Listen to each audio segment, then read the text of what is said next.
إلا الله لا إله إلا الله لا إله إلا الله لا إله إلا الله لا إله إلا الله محمد رسول الله صلى الله عليه وآله وسلم حسبنا الله ونعم الوكيل حسبنا الله ونعم الوكيل حسبنا الله ونعم الوكيل حسبنا الله ونعم الوكيل حسبنا الله ونعم الوكيل حسبنا الله ونعم الوكيل حسبنا الله ونعم الوكيل اللهم صل على محمد اللهم صل عليه وسلم اللهم صل على محمد اللهم صل عليه وسلم اللهم صل على محمد اللهم صل عليه وسلم اللهم صل على محمد اللهم صل عليه وسلم اللهم صل على محمد اللهم صل عليه وسلم اللهم صل على محمد اللهم صل عليه وسلم اللهم صل على محمد اللهم صل عليه وسلم اللهم صل على محمد اللهم صل عليه وسلم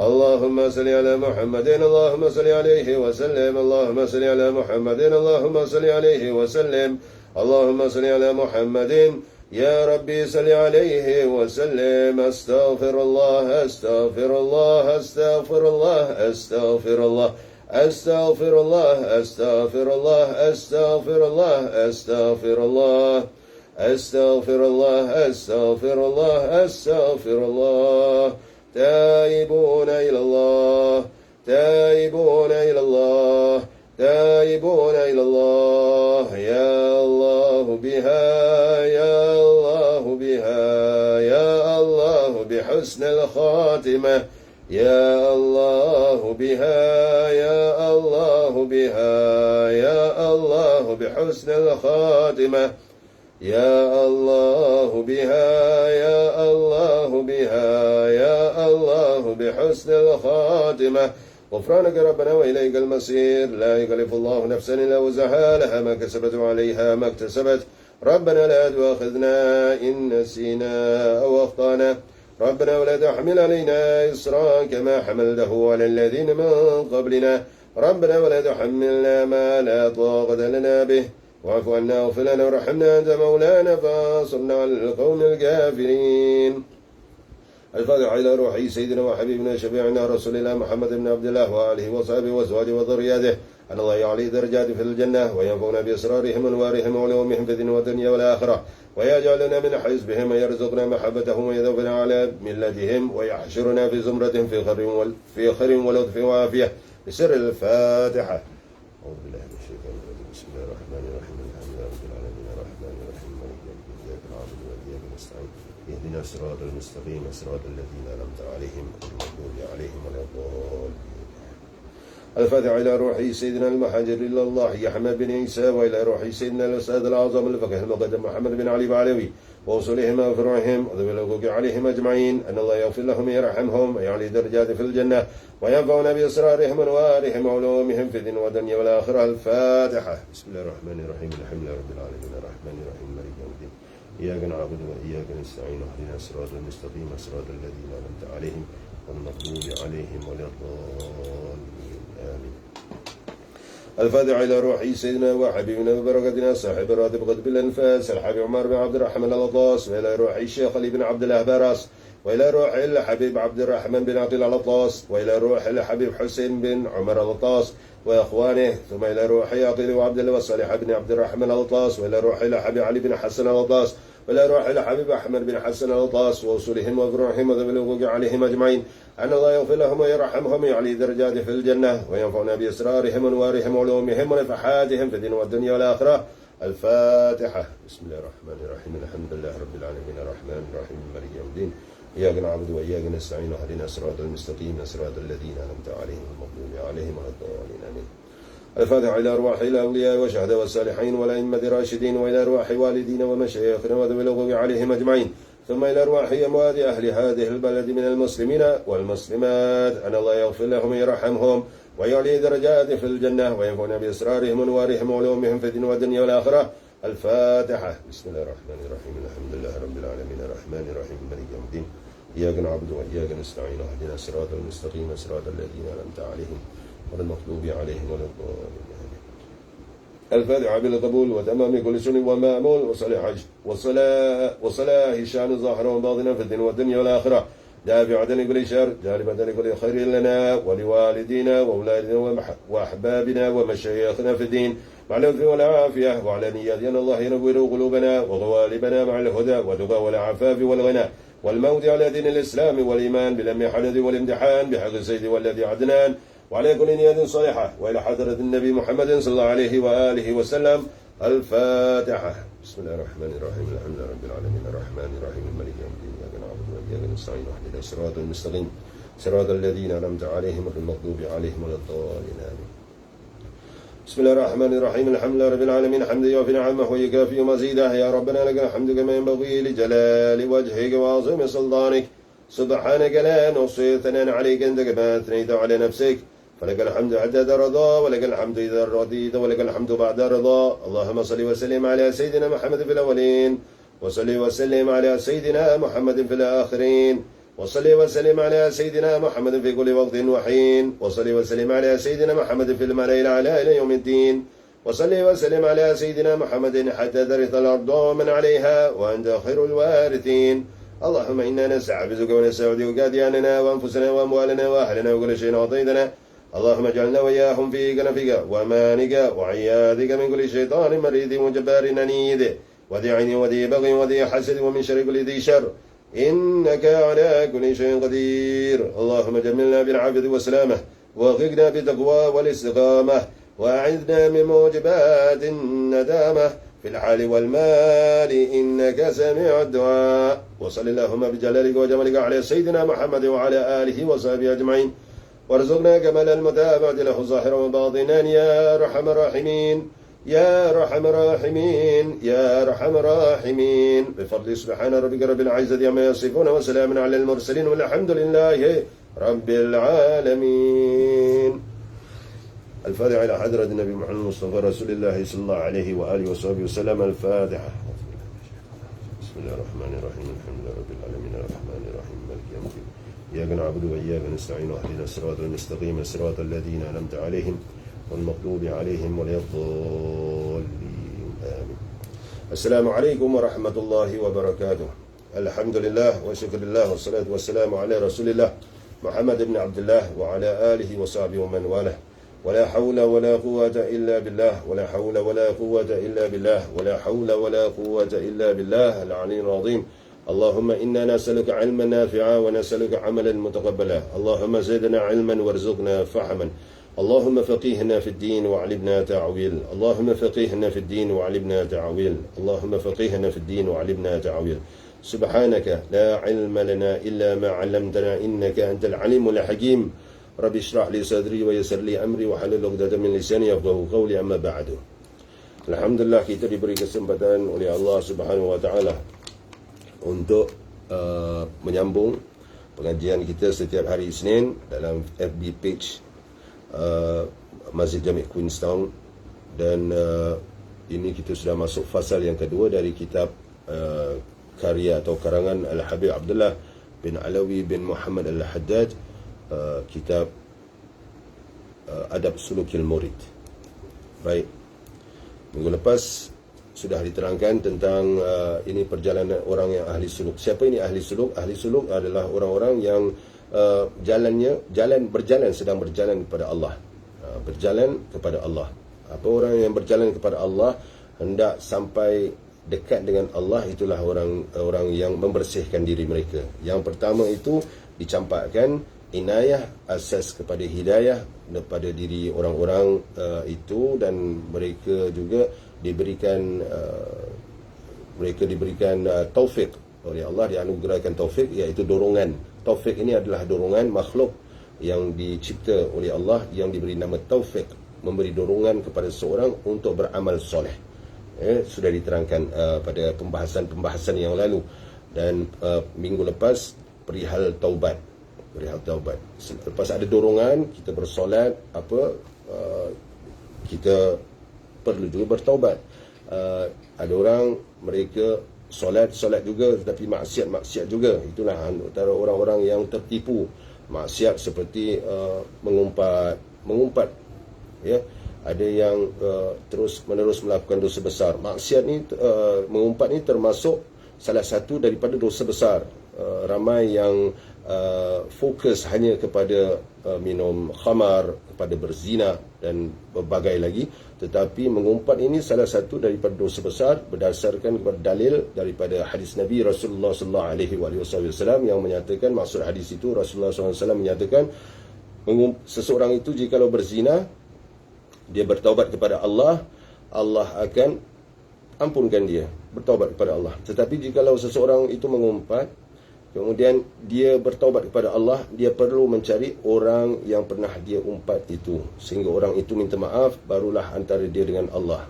Jadi dosa mengumpat ini sudah diterangkan dalam kitab Al-Hujurat, tentang perihal orang yang mengumpat itu seperti memakan daging saudaranya sendiri, daging orang bangkai yang saudaranya sendiri yang sudah busuk, orang mati, dia makan. Jijik bukan? Begitulah orang yang mengumpat. Apa itu mengumpat?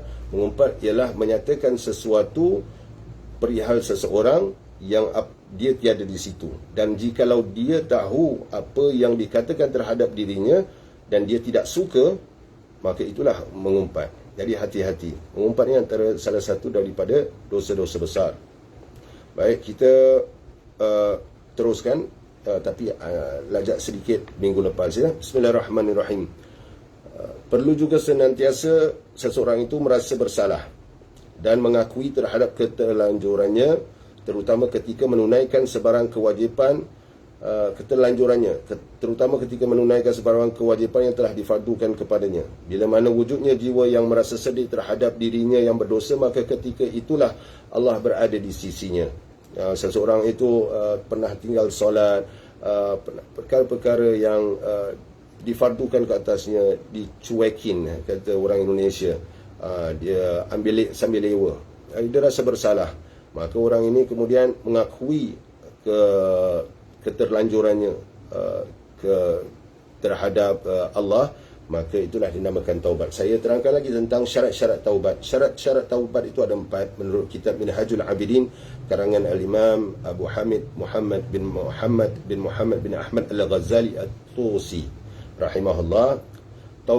Syarat taubat ada 4. Yang pertama, dia berazam, bertekad dengan sebulat niat, ya, sebulat tekad untuk meninggalkan, tidak melakukan dosa itu lagi. Untuk tidak melakukan dosa itu lagi. Jikalau dalam hatinya itu dia kata, ya Allah, aku bertaubat kepadamu. Kemudian jikalau ada peluang pula dalam hatinya, jikalau ada peluang dia melakukan itu sembunyi-sembunyi atau apa, dia mahu melakukannya, itu belum lagi masuk taubat. Ini sebulat niat, sebulat tekad, 100% berazam untuk meninggalkan dosa itu, tidak mahu lagi. Ya.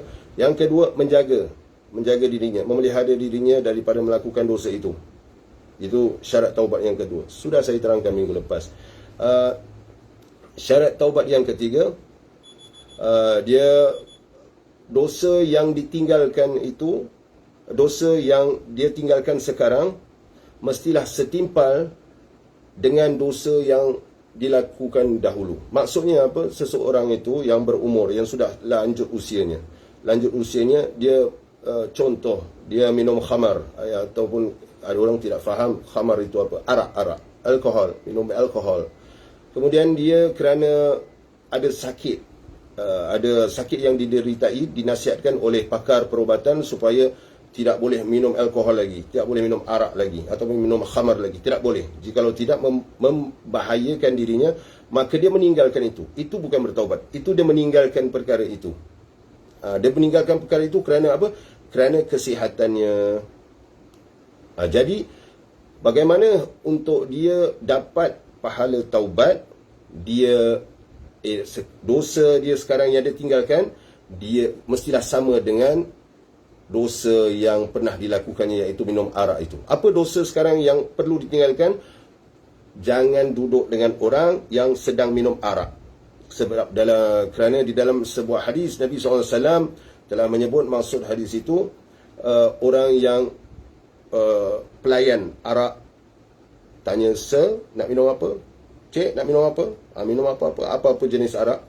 Kemudian orang yang memerah anggur untuk buat arak, orang yang buat arak walaupun dia tidak minum, orang yang buat penghantaran arak, dan orang yang duduk dengan orang yang sedang minum arak, mereka semua dapat dosa yang sama, dosa orang minum arak. Jadi si fulan ini atau si fulanah ini berhenti minum arak bukan kerana Allah, tetapi kerana takut sakit, takut membahayakan kesihatan atau dirinya, maka dosanya dia ingin mendapat pahala taubat. Setelah belajar, menghadiri kuliah, dia ingin mendapat, ya Allah, aku tidak dapat pahala taubat, ya Allah, aku dulu minum arak, aku dulu pernah pergi pelacur, ya Allah, aku mahukan pahala taubat. Allah Ar-Rahman. Sebab itu diutuskan Nabi sallallahu alaihi wasallam, dan Allah berfirman tentang Nabi sallallahu alaihi wasallam, "Wa ma arsalnaka illa rahmatan lil alamin." Dan tidaklah kami utus kamu wahai Muhammad, maksudnya itu kecuali untuk rahmat sekalian alam. Jadi taubat itu jikalau kita tidak sempat untuk melakukannya, maka sekarang kita pasang niat, tekad untuk tidak melakukannya jika ada peluang, dan kita mengelakkan perkara-perkara yang dosanya setimpal dengan dulu. Bukan saja arak, jikalau seseorang itu pernah berzina, kemudian dia berhenti berzina kerana sebab-sebab tertentu, bukan kerana taubat, maka di dalam kitab Minhajul Abidin disebut, janganlah seseorang itu menuduh orang yang lain berzina pula.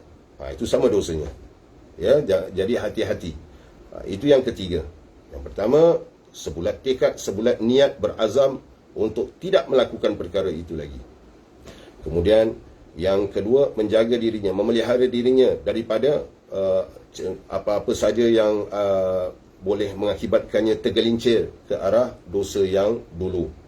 Yang ketiga, dia dosa yang ditinggalkan atau yang ditinggalkan sekarang mestilah sama dengan dosa yang pernah dilakukan dahulu. Itu yang ketiga. Yang keempat, dia mestilah bertaubat hanya kerana Allah Jalla Jalaluh. Maksudnya ini apa?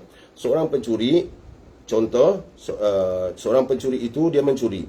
Kemudian teman-temannya telah ditangkap polis, dan dia berhenti mencuri kerana dia takut akan nasibnya akan serupa seperti teman-temannya, iaitu dimasukkan ke dalam penjara. Maka dia pun berhenti mencuri. Dia bukan bertaubat kerana Allah, dia bertaubat kerana penjara. Ya, jadi itu para ulama sudah menyebut perkara itu. Jadi dialah mesti bertaubat sebenar-benarnya jikalau ada kesempatan untuk dia bertaubat, bukan kerana kesihatan, bukan kerana perkara-perkara lain, kerana usia sudah lanjut ataupun apa. Dia perlu bertaubat kerana Allah. Rebutlah peluang ini, kerana kita tidak tahu bila kita akan diwafatkan, meninggal dunia. Ya, dan Allah sudah berfirman di dalam Al-Quranul Karim, tubu ilallahi jami'an ayyuhal mu'minun la'allakum tuflihun. Bertaubatlah kamu semua orang-orang, wahai orang-orang yang beriman, moga-moga kamu menjadi orang yang tuflihun, berjaya. Allah sudah menyuruh kita bertaubat kepada Allah. At-Tawwab, Allah At-Tawwab. Dosa kita dengan Allah, kita bertaubat. Kullu bani Adam khata' wa khairul khata'in at-tawwabun. Semua anak Adam itu buat salah, dan sebaik-baik orang yang buat salah itu adalah orang-orang yang bertaubat. Itu adalah syarat-syarat taubat yang telah saya sebut minggu lalu. Dia perlu ada muqaddimah juga, pembukaan kepada taubat. Tadi ada syarat, tapi pembukaan yang membawa kepada syarat taubat. Muqaddimah taubat pula. Muqaddimah taubat yang ada 3. Yang pertama, muqaddimah taubat itu ialah sedar betapa jijik dan busuk dan buruknya dosa itu. Jijik, dosa sangatlah jijik. Dosa-dosa besar. Ya. Yang kedua, dia perlu sedar. Yang pertama, dia sedar bahawa dosa itu sangat jijik, buruk dan busuk. Yang kedua, dia tahu dan dia sedar bahawa kemurkaan Allah dan azab Allah terhadap pendosa yang tidak bertaubat itu sangatlah besar. Orang yang tidak mau bertaubat ini ada penyakit hati.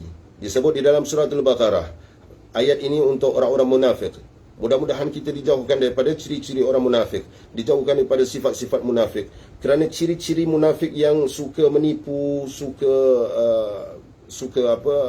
langgar, khianat amanah, kita ada amanah dan kita khianati amanah itu, kita tidak tunaikan janji dan berbagai-bagai lagi, suka berdusta. Jikalau semua ini munafik, sifat-sifat munafik ada dan kita terus menerus melakukan ini walaupun kita beriman, itu antara tanda-tanda besar kita ini seorang munafik. Iman kita ini diragukan. Kerana orang yang beriman, iman ini amanah dari perkataan aman, amin, iman. Jikalau seseorang itu beriman, dia pasti amanah, dia tidak akan khianah. Berapa ramai antara kita khianat? Ya, mudah-mudahan kita sempat bertaubat. Apa Allah sebut di dalam surah Al-Baqarah? Fi qulubihim maradun fazadahumullahu marada walahum azabun alimun bima kanu yakdzibun. Fi qulubihim maradun, pada hati mereka itu ada penyakit, ada sakit. Fazadahumullahu marada, maka Allah tambah sakit pada hati mereka itu. Walahum azabun alimun bima kanu yakdzibun, dan untuk mereka itu azab yang tidak terperi sakitnya atas apa yang mereka dustakan. Orang-orang munafik walaupun mengaku beriman, tetapi ciri-ciri munafik itu ada. Kerana apa? Dia mendustakan ayat-ayat Allah. Ayat Allah ini adalah tanda-tanda Allah. Tanda-tanda telah Allah berikan. Kematian sebaik-baik peringatan. Itu ada disebut dalam satu hadis Nabi SAW. Apabila kematian ini tidak dapat menyedar kita, berapa ramai para ulama yang menyedarkan kita, berapa banyak wabak dan balak dan penyakit dan berbagai lagi untuk menyedarkan kita, tetapi kita masih tetap, kita dengan ego yang tinggi, dengan dagu mencongak ke langit, bukan hidung, dagu mencongak ke langit, kerana kita rasa kita akan hidup selama-lamanya. Sedangkan Allah sudah menyebut di dalam Al-Quranul Karim, janganlah kamu berjalan, maksud ayat itu, wala tamshi fil ardi maraha, jangan kamu berjalan di atas muka bumi ini dengan maksud ayat itu sombong. Kerana apa? Kamu tidak akan dapat menembus ke dalam bumi dan kamu tidak akan dapat memecahkan atau membelah gunung.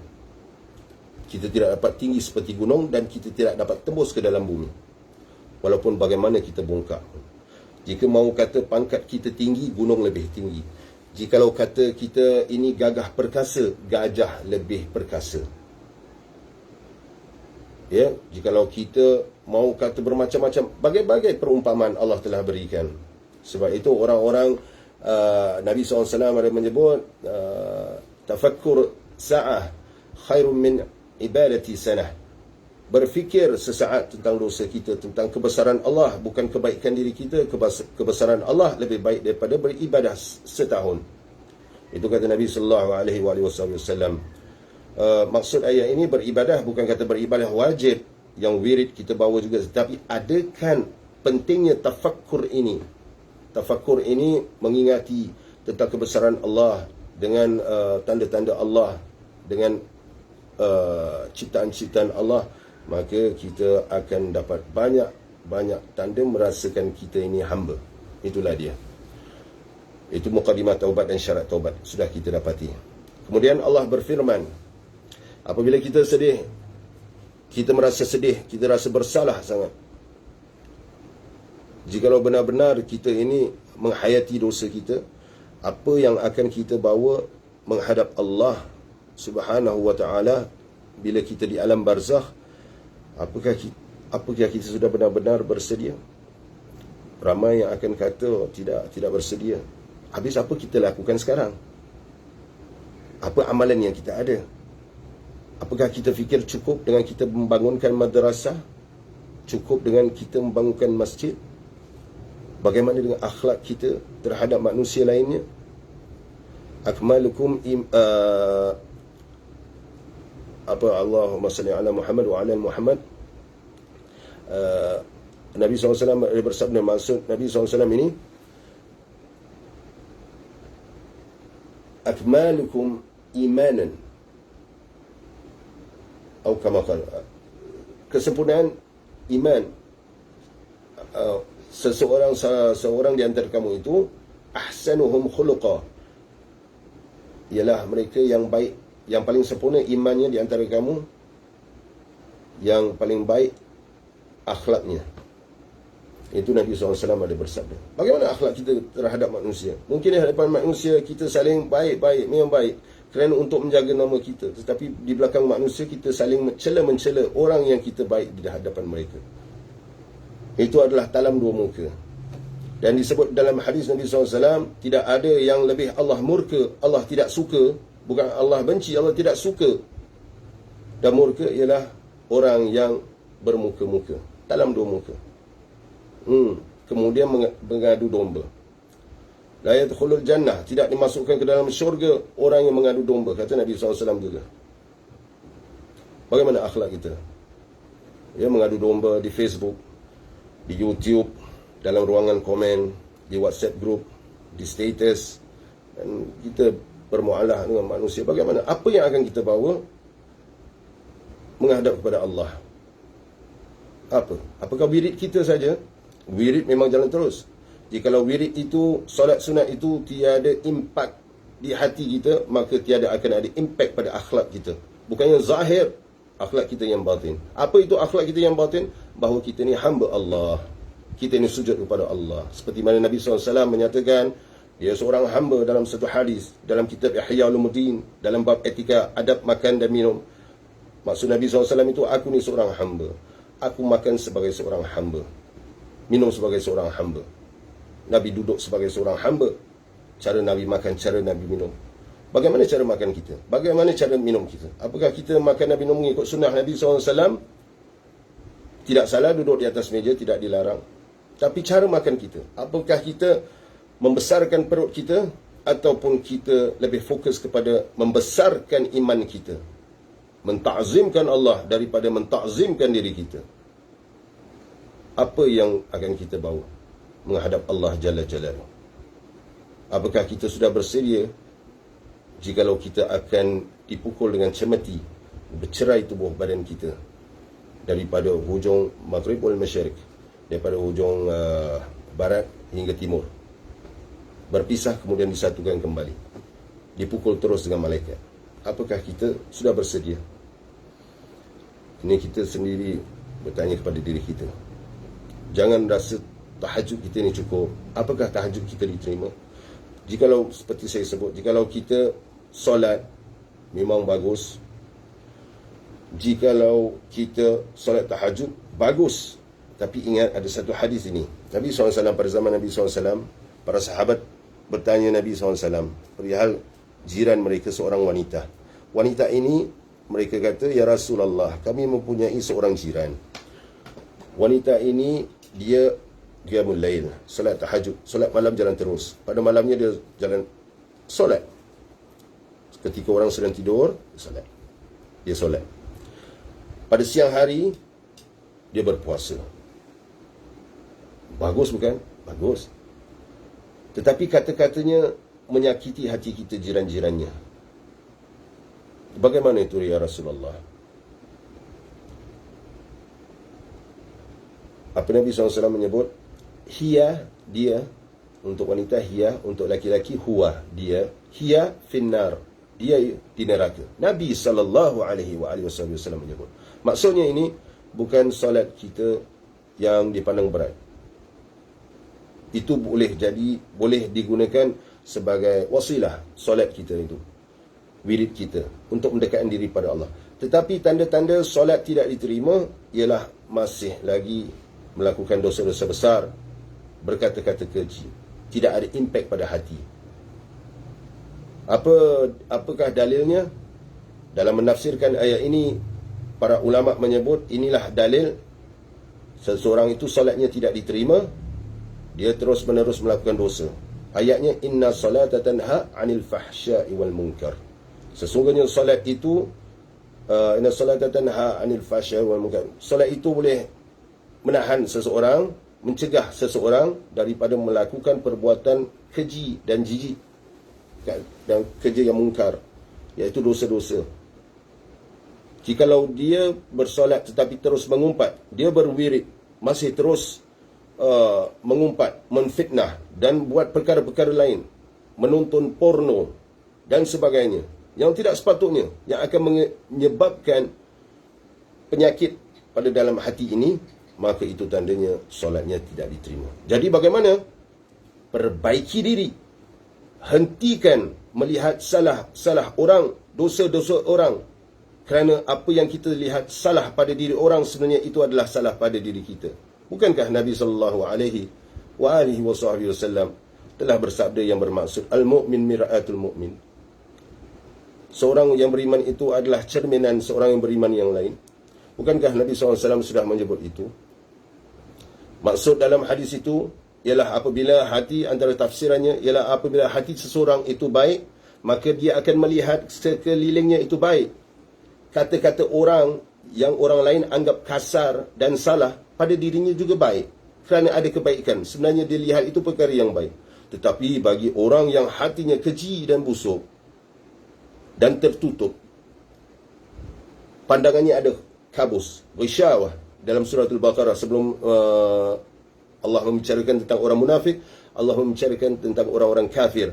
Pandangan mereka ada kabus. Apabila diberi tahu dengan lembut sekalipun, dengan baik sekalipun perkara itu salah, tapi diberi kata-kata hikmah, kata-kata nasihat, tetapi kerana tertutupnya hati mereka, khatamallahu ala qulubihim wa ala sam'ihim wa ala absarihim ghisyawah wa lahum adzabun azim.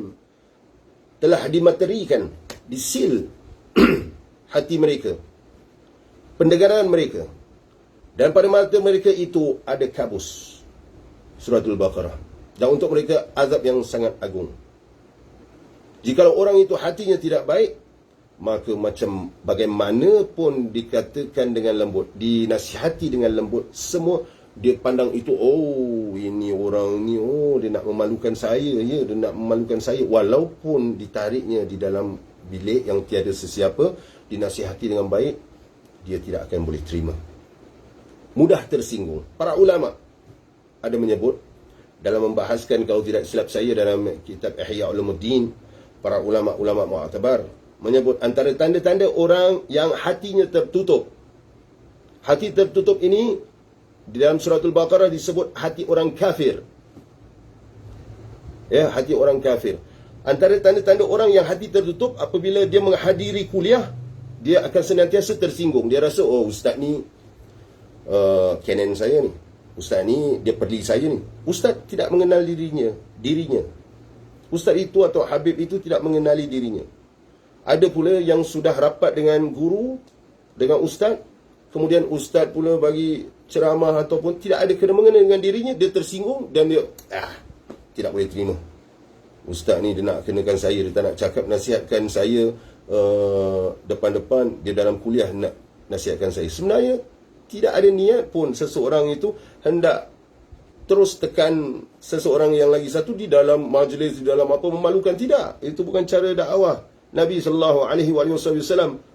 Sedangkan Allah menyuruh di dalam Al-Quranul Karim, mau'izatul hasanah, mengajak dengan kebaikan yang hasanah. Maka orang-orang yang hati ini tertutup tidak akan dapat menerima.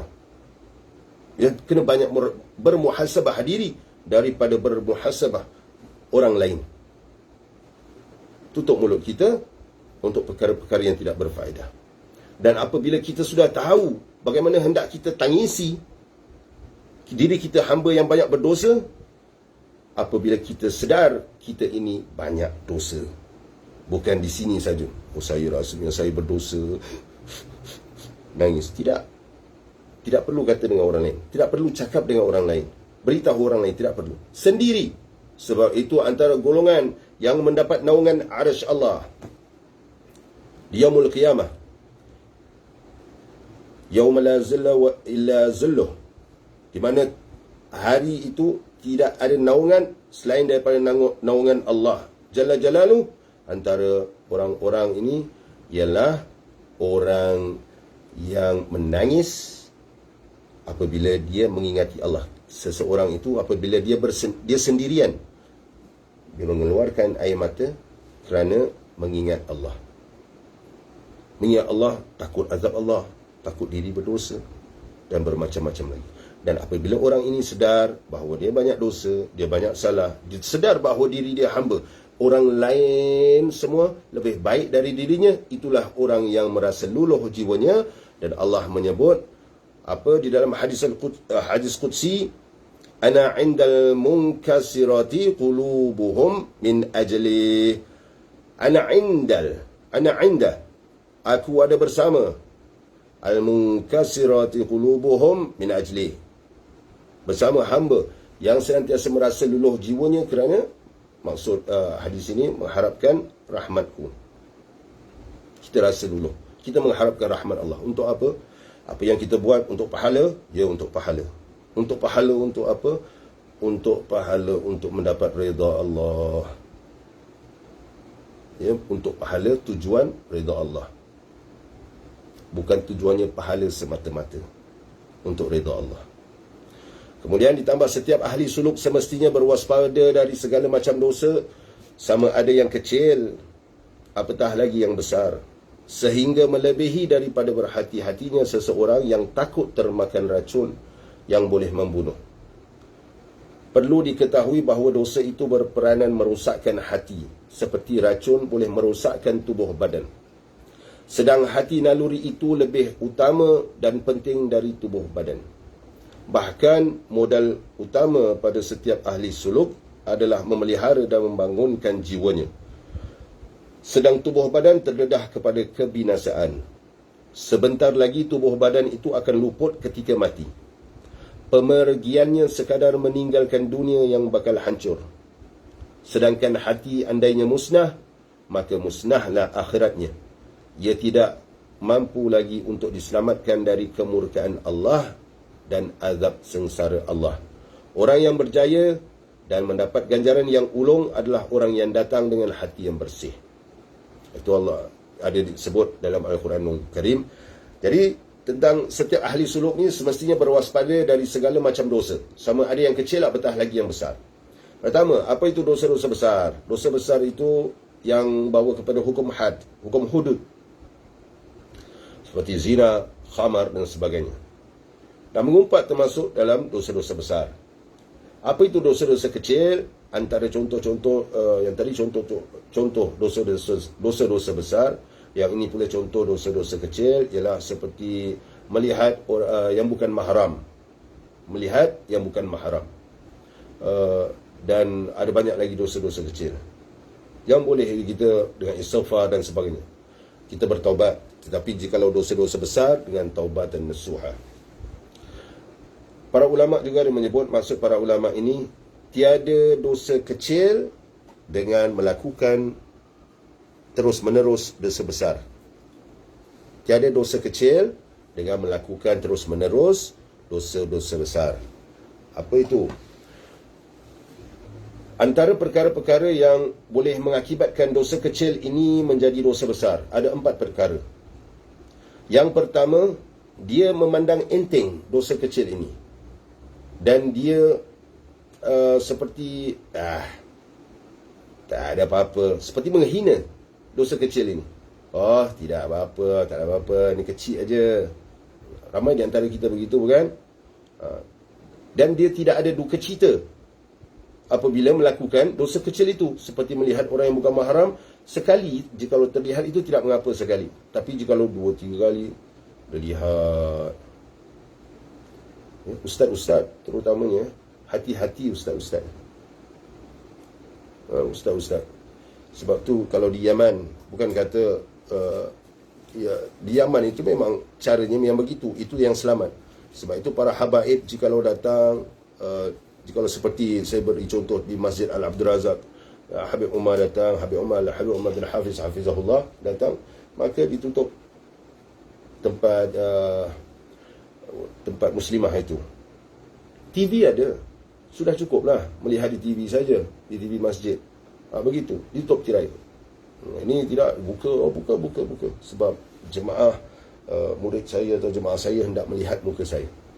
Tapi jikalau lebih baik berhati-hati, ya. Sedangkan para awliya Allah itu mereka menjaga pandangan mereka. Ini pula kalau ustaz-ustaz biasa saja, termasuk diri saya.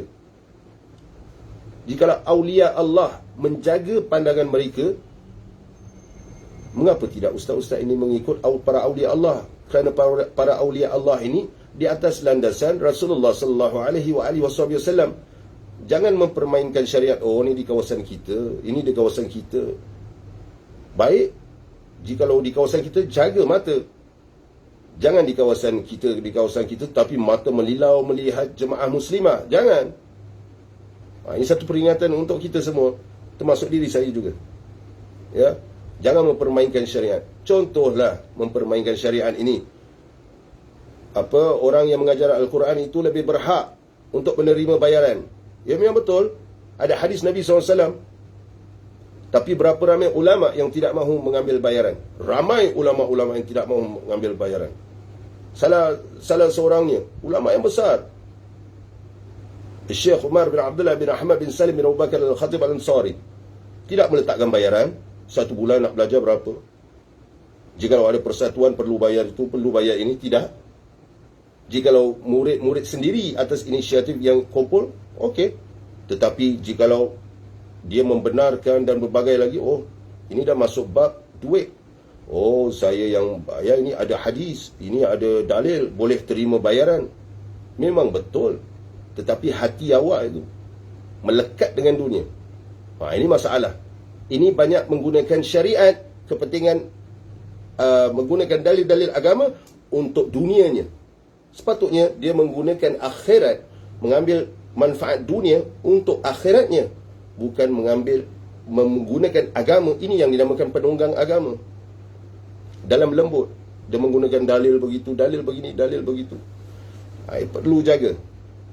Ini perlu jaga mata kita, yang tadi saya sebut. Dia tiada duka cita. Malahan dia menghina dosa yang dilakukan. Bukan pandang hina dosa itu, tetapi seperti meremehkan. Tidak mengapa. Itu yang pertama. Yang kedua, dia suka cita melakukan perkara itu. Tiada rasa bersalah. Dia buat saja. Dia buat. Dia bermegah-megah dengan dosa itu, walaupun dosa kecil. Itu yang kedua. Yang ketiga, dia Allahumma salli ala Muhammad wa ala ali Muhammad. Yang pertama, dia memandang enteng dosa itu. Yang kedua, dia bermegah-megah. Yang ketiga, dia memandang seperti dia tahu bahawa Allah dia mengambil take advantage, mengambil ringan. Yang Allah itu menutupi dosanya supaya tidak dilihat orang. Allah menutup aib-aib kita. Dosa yang kecil itu dia mengambil ringan, dia take advantage. Allah menutupi dosanya itu yang dia telah lakukan, seperti dia melihat yang bukan mahram, ataupun dia buat apa-apa saja, dia mengambil ringan. Malahan dia rasa dirinya mulia. Oh, sebab saya banyak wirid, sebab saya ustaz ni, sebab saya begini, sebab saya guru ni, sebab saya guru ngaji lah, berbagai-bagai lagi. Sebab itu Allah jaga saya punya martabat ini. Oh, kalau bahasa kasar kita sebut dia feeling dia tu mulia lah. Sedangkan para wali, Abdullah bin Mas'ud radhiyallahu anhu menyebut apa? Seorang fasik ini apa? Orang yang senantiasa melakukan dosa. Dan disebut fasik ini ialah orang yang dosa besar, senantiasa melakukan dosa besar tanpa bertaubat. Seorang fasik itu, dia seorang beriman, dia rasa kecil dosa ini seperti sebuah gunung yang akan menghempapnya. Tetapi jika orang fasik ini, dia dosa itu seperti lalat yang menghinggap di hidungnya. Jadi kita nak jadi orang beriman atau orang fasik, itu kita jaga. Yang keempat, yang terakhir, ialah orang itu setelah Allah menutupinya dosa yang dilakukan semalam ataupun apa, dia pergi beritahu orang, oh saya lakukan ini semalam, saya buat ini semalam, saya nampak perempuan ni, oh cantik, dia cerita. Allah sudah menutupi, tapi dia cerita.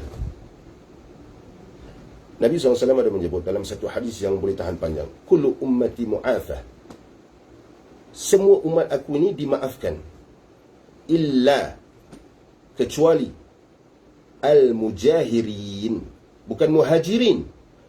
Muhajirin tu orang yang berhijrah. Ni al-mujahirin. Apa itu al-mujahirin? Daripada perkataan jahar. Kita baca, oh ini solat jahar, ini solat sir. Apa itu solat sir? Solat zuhur, solat asar. Bacaan 2 rakaat pertama tidak dijaharkan, diterang-terangkan. Bacaan itu jahar. Semua umat aku ini dimaafkan, illa al-mujahirin, kecuali orang yang menzahirkan. Apa menzahirkan itu? Itu yang disebut tadi. Telah dia melakukan dosa itu semalam, Allah tutup aibnya, tetapi dia memberitahu orang, memberitahu orang. Itu tidak dimaafkan, itu menjadi dosa besar, mengundang kemurkaan Allah Subhanahu wa ta'ala. Allah ini maha kasih, maha rahmat. Kenapa kita mahu mengundang kemurkaan Allah? Kenapa? Ya Allah, jikalau kita tahu, jangan kata Allah itu memang tinggi, setinggi-tingginya, satu-satunya yang layak kita sujud sembah. Kita fikirkan keagungan Nabi sallallahu alaihi wasallam. Nabi sallallahu alaihi wasallam melihat kita ini yang suka pecah belahkan umat Nabi sallallahu alaihi wasallam yang Nabi satukan. Nabi sallallahu alaihi wasallam sedih di dalam kubur Nabi sallallahu alaihi wasallam. Ada dalam hadis Nabi sallallahu alaihi wasallam, Nabi ada menyebut, apabila dipertunjukkan umatku buat kesalahan, aku akan minta doa, dan Nabi bersedih. Ini kan pula kita pecah belahkan umat Rasulullah sallallahu alaihi wasallam. Sedangkan Allah menyebut wala tafarraqu. Wala tafarraqu, dan jangan kamu pecah belah. Mudah-mudahan ada manfaatnya di sini. Mudah-mudahan yang sedikit ini ada manfaatnya pada hati kita. Mudah-mudahan kita menjadi umat kebanggaan Nabi SAW. Dijauhkan kita daripada segala dosa besar dan dosa kecil. Diberi kita taufik terus menerus istiqamah dan mendawamkan amalan-amalan daripada salaf-salaf kita yang bersambung langsung kepada Nabi sallallahu alaihi wasallam. Semoga Allah menanamkan cinta kita kepada ahlul bait Nabi SAW, kepada Nabi SAW, dan sampai kepada ma'rifah kepada Allah Jalla Jalaluh. Dan mudah-mudahan apa yang saya sampaikan ini, saya sudah sampaikan sedikit. InsyaAllah kita akan bertemu lagi, menjadi hujah di hadapan Allah dan menjadi saksi kepada siapa yang memanfaatkannya untuk saya diselamatkan. Jikalau saya jikalau saya ditakdirkan akan dimasukkan ke neraka, diselamatkan saya, dan mudah-mudahan saya ini menjadi sebab juga untuk diri saya mendapat syafaat daripada junjungan besar kekasih hati kita yang mulia Nabi sallallahu alaihi wasallam. Saya akhiri dengan tasbih kafarah dan surah Al-Asr, kemudian doa penutup majlis. Bismillahirrahmanirrahim. Subhanakallahumma wa bihamdika asyhadu an la ilaha illa anta astaghfiruka wa atubu ilaik. Bismillahirrahmanirrahim. Wal 'asr innal insana lafi khusr illa alladhina amanu wa 'amilus salihati wa tawassaw bil haqq wa tawassaw bis sabr. A'udzu billahi samil 'alim minasy syaithanir rajim. Bismillahirrahmanirrahim.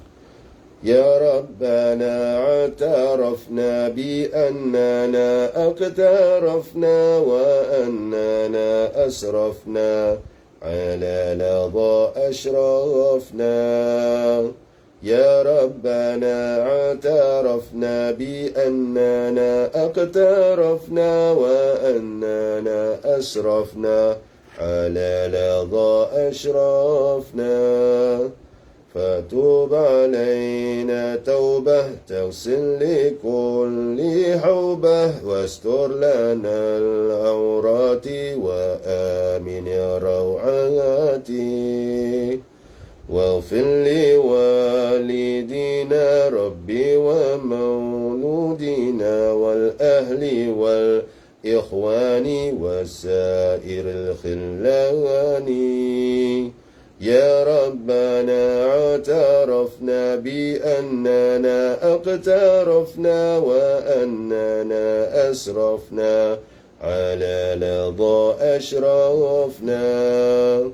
وكل ذي محبة أو جيرة أو صحبة والمسلمين أجمع آمين يا ربي أسمع فضلا وجودا من نال باكتساب منا بالمصطفى الرسول نحظى بكل سهول يا ربنا اعترفنا بأننا اقترفنا وأننا أسرفنا على لظى أشرفنا صلى وسلم ربي عليه عد الحب وآله والصحب عداد طش الصحب والحمد للإله في البدء والتناهي حمدا كثيرا دائم مهابة النسائم يا ربنا اعترفنا بأننا اقترفنا وأننا أسرفنا على لظى أشرفنا. Waalaikumsalam warahmatullahi wabarakatuh ومغفرته. Saudara saya Akbar Muhammad Akbar. ربنا تقبل منا دعانا أعمالنا وصلاتنا وحاجتنا إنك أنت السميع العليم وتب علينا إنك أنت التواب الرحيم لا إله إلا أنت سبحانك إنا كنا من الظالمين وصلى الله على سيدنا محمد وعلى آله وصحبه وبارك وسلم والحمد لله رب العالمين تقبل الله منا ومنكم والسلام عليكم ورحمة الله وبركاته.